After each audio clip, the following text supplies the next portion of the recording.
Sonbahar günüydü, hüzünlüydü gökyüzü. Sokakta bir yabancı seni arıyordu.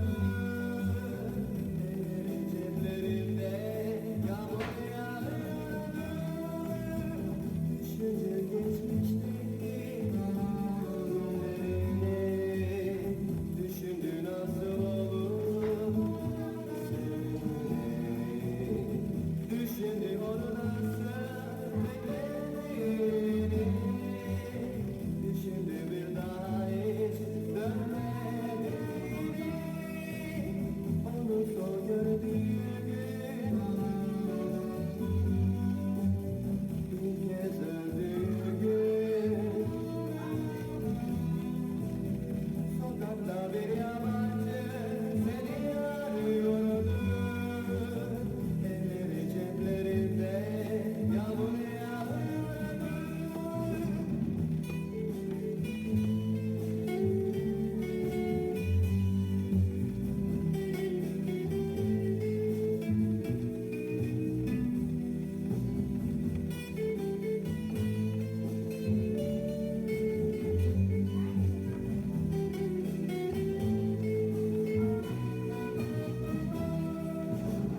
Onu son gördüğüm